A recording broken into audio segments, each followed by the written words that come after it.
Good morning, everyone.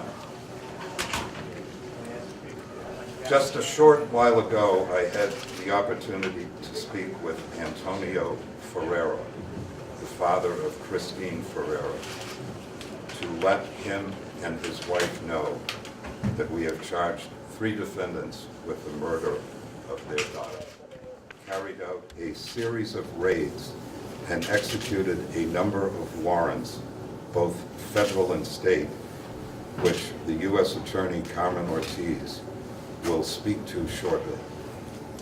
As you know from your previous coverage, Christine was found shot and stabbed to death in the rest area between exits 6 and 7 on the Mid-Cape Highway, September 19, 2015. Since that time, a team of investigators, including Barnstable Police, the Massachusetts State Police, and our federal partners, have worked exhaustively to bring us to today. And early this morning, State Police and Barnstable detectives arrested Denzel Chisholm, age 25, of Yarmouth, with the charge of murder in the first degree. Chanel Chisholm, age 26, of Mashpee, with the charge of murder in the first degree. And Tyrone Gomes, age 30, of Hyannis, already in custody with the charge of murder in the first degree. I want to briefly commend the performance of this multi-agency group, particularly Barnstable Police Chief Paul McDonald and Deputy Chief Sean Balcom and his team of detectives. Lieutenant Jack Mon and all of the detectives from the State Police Detective Unit assigned to the Cape and Islands District Attorney's Office, and Director Kristen Sullivan of the Massachusetts State Police Crime Lab. And last, but by no means least, our federal partners, Assistant U.S. Attorney Eric Rosen and Alcohol, Tobacco, and Firearms Agent John Hayes. Without their help, we wouldn't be here today. To the extent that I can, after the U.S. Attorney speaks, we will answer some questions if we're able to. Thank you very much, Madam U.S. Attorney. Thank you, Madam. Good morning. We're here today to announce federal charges of drug trafficking as well as firearms offenses against 11 individuals from the Cape Cod area affiliated with the Naughty Block Street Gang. And also this is, to stress and follow up on my colleague, District Attorney O'Keefe, this has been a very collaborative investigation with much effort. And we feel great gratitude that as a result of the investigation, it yielded further evidence that enabled the District Attorney's Office to bring charges today, murder charges, against a number of individuals for the homicide of Christine Ferreira. And our condolences go out to the Ferreira family. As many of you may know, the overdose death rate in both Barnstable and Bristol counties is 16 to 20 per 100,000 people, the highest in the state and exceeding the national average. As a result of these staggering numbers, in October of 2015, a federal investigation was initiated along with our state and local partners in an effort to address the rising opioid epidemic on Cape Cod.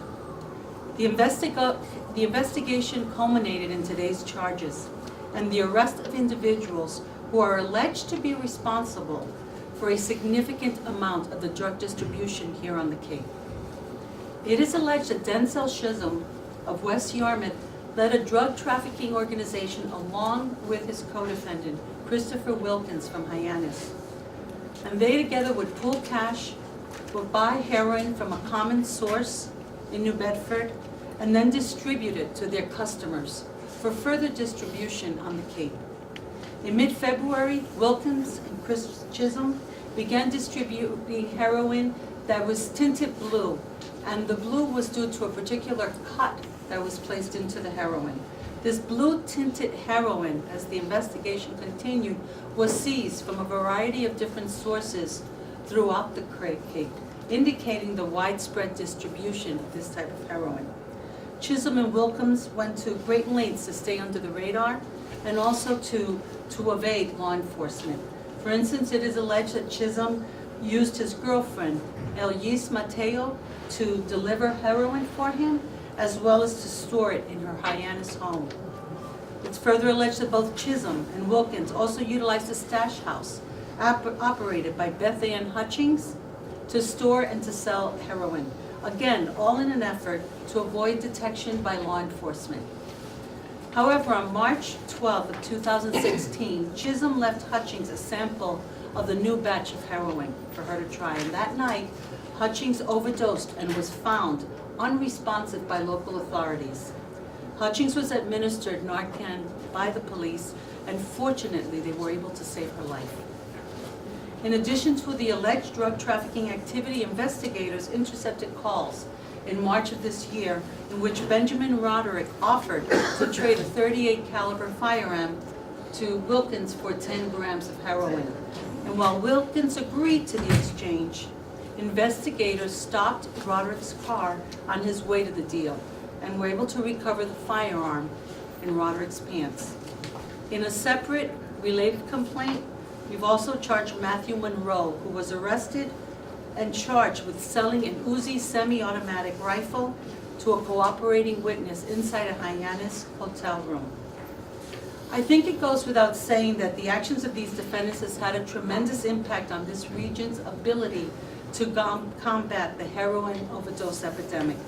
Their callousness and constant deliveries of heroin cocaine throughout the Cape have caught the attention of authorities, despite their best efforts.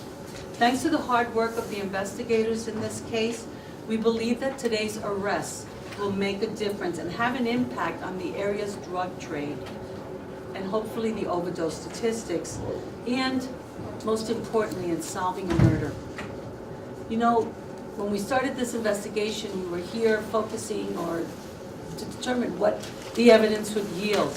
But it is really gratifying, as I said before, to be able to work with our partners, both the local police departments here as well as the Massachusetts State Police and our federal agencies led by the ATF, in which we were able to assist in the solving of this murder of Christine Ferreira. I also want to thank, before I close, members from my staff, in particular Assistant U.S. Attorneys Nate Mendel and Eric Rosen, who is the lead prosecutor in this case, for their hard work and their collaborative efforts with our local enforcement. So without further ado, I'm going to ask my colleague, Daniel Coomer, the Special Agent in charge of the Alcohol, Tobacco, and Firearms Bureau. Thank you.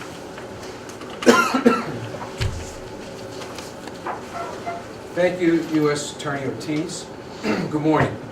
My name is Dan Coomer, and I am the agent in charge for ATF here in New England. Let me first tell you that I am proud to stand here before you today with my law enforcement partners committed in the fight against violent crime, violent criminals, and street gangs, who through their illicit drug trafficking and use of firearms inflict irreparable harm on the neighborhoods they operate in. Back in October of 2015, we began this investigation, and our focus was to identify, to target, and arrest members of the most violent and dangerous gang on Cape Cod, known to many as the Naughty Block or the Naughty Crew criminal street gang. The Naughty Crew gang is a major drug trafficking organization that has a long-standing history of committing violent criminal acts in many towns throughout the Cape. Whether it was murder, robbery, home invasions, shootings, stabbings, or intimidation, this gang was intent on terrifying or eliminating anyone who posed a threat to their criminal activities. But as a result of the tremendous work by law enforcement agencies at the federal, state, and local levels represented here today, we have dealt a serious blow to the Naughty Crew. I would like to recognize and thank all those who participated in this joint investigative effort, to include the United States Attorney's Office, the Cape and Islands District Attorney's Office, the Barnstable Police Department, the Yarmouth Police Department, the Barnstable County Sheriff's Office, and the Bristol County Sheriff's Office, the Drug Enforcement Administration, the Mass State Police, and the U.S. Marshal Service, and the Dennis State Police who assisting in today's operation.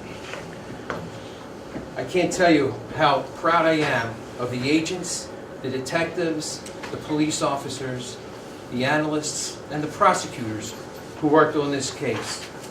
And they're all standing around in this room, most of them. Their commitment and professionalism exhibited during this long-term investigation was exceptional. But it was really the quality of their work that made this investigation a success, and I am deeply grateful to you all for a job well done. Without the combined efforts of the agencies involved in this investigation, we would not have had the success. We would not have reached today's results. We look forward to continuing to work together with our partners in combating criminal street gangs and gun violence, which have no place in our communities. ATF will continue to target firearms traffickers and trigger pullers, and we will remain vigilant to keep firearms out of the hands of criminals and keep our neighborhoods safe from gun violence. Thank you.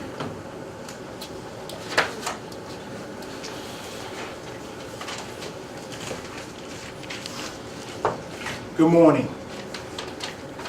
My name is John Gibbons. I'm the United States Marshal for the District of Massachusetts.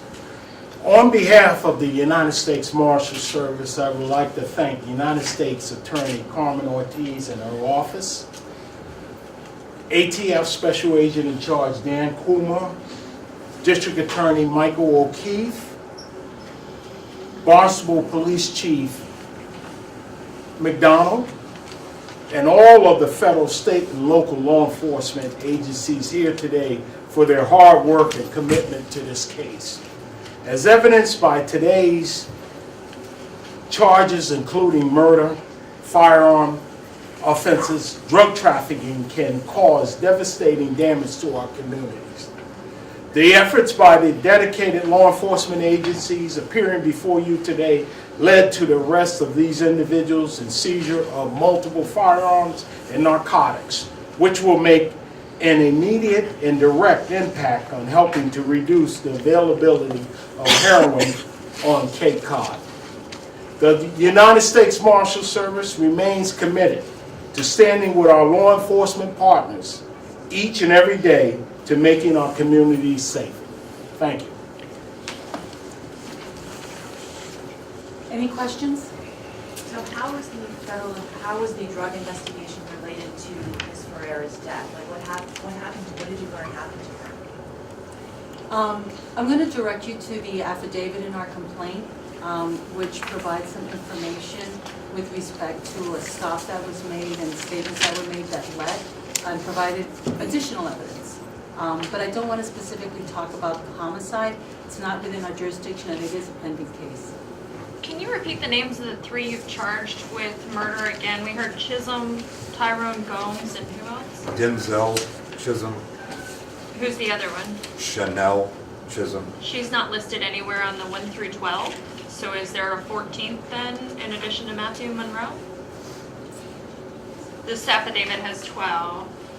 And That's a federal affidavit. The Okay. the murder charges are Are in in state state. court. We'll Okay. give you further information on the names. Can we have a dates copy birth. of that? Sure. Any other questions? District Attorney, can you talk more about the murder, what it means to solve it, your conversation Well, with her father, and what? Obviously, the murder investigation began on the early morning of September 19th. And motive is not an element of the crime of murder. However, the Supreme Judicial Court has opined on many occasions that if there is evidence of motive, it certainly is admissible in court proceedings as it may tend to bear on the identity of the perpetrators. So I would expect that in due course of the court proceedings in this case, further information with respect to what this murder was about, why it happened, will be forthcoming. But the place for that is the courtroom. So all in all, how long was this investigation? From September 19th to now. And if I might suggest, it will continue. Was Mr. Chisholm one of the shooters on the Pontiac Road shooting in 2009? I'm not going to comment on that at this point, Abe. As I say, the place for that to come out and other related information is the court. So what happens first to those, they're charged in both Those who have murder case and in murder? right, What the happens three then? individuals who have been charged with murder will be arraigned here in Barnstable at some time today, hopefully. And then those of the three who face federal drug charges will be processed in Boston and in due course. So, Mr. O'Keefe, to sum it up, are we on firm ground saying that this latest homicide is related to this enterprise in general that's being discussed this morning? That wouldn't be an unfair conclusion. You as Attorney Ortiz, you talked a little bit about this, I don't know if you can expand. What does this mean for the drug problem here on the Cape? Well, we believe, as you have heard, that we have identified, we hopefully have dismantled this key drug trafficking organization that has been distributing heroin, which is, you know, a killer and certainly near-death cause, and significantly high, particularly on the Cape. And so by removing these individuals that provide the heroin that's widely spread throughout the Cape, we hope this will have a significant impact on the supply, that it will not be there. Now, we are not, you know, it would be not credible for us to say that we've solved this problem, because when you create a gap this way by removing the individuals who are responsible, allegedly responsible for this significant distribution on the Cape, there'll be others that are ready and waiting to fill that gap. But we will continue to work with our law enforcement partners, focusing on this. And you know, the heroin problem is a huge problem, not only here in Massachusetts, but throughout the state. And you've heard a number of my colleagues, as well as the governor, focusing on different types of efforts to combat the opioid epidemic. And this is just one way that we combat it, through the law enforcement piece, by targeting those responsible for spreading it throughout the communities and really endangering lives. But this is not the only work that we've done. You know, we have collaborated with the Medical Association. We've done an opioid abuse summit. We are focusing our civil efforts on drug diversion, targeting hospitals and pharmacies to make sure that they don't have lax controls over the way that they distribute prescription drugs. And we also are involved with, you know, public awareness and engagement. You need the public awareness, the training, education, you need the treatment piece of it. But you certainly also need the law enforcement piece. And so this, I think, will have a significant impact, but it won't solve the problem alone. I have a question. Can you just please give me the three names of the people who are responsible in Christine Ferreri's? Denzel Chisholm, Uh-huh. Chanel Chisholm, and I'll give you the that in writing so that you have Okay. the correct spelling, and Tyrone Gomes. Thank you. Do you know Chanel Chisholm's year of birth? How old is she? She's 26. She's 26. And also we're missing a year of birth for Oliver Hamilton, the best that I can tell. We'll address those at the end of the conference. Is Chanel related to Denzel? Brother and sister. All right, thank you, everyone. Can I ask that you do not photograph the agents that have the markings of where they work? Just refrain from it. Thank you. Thank you.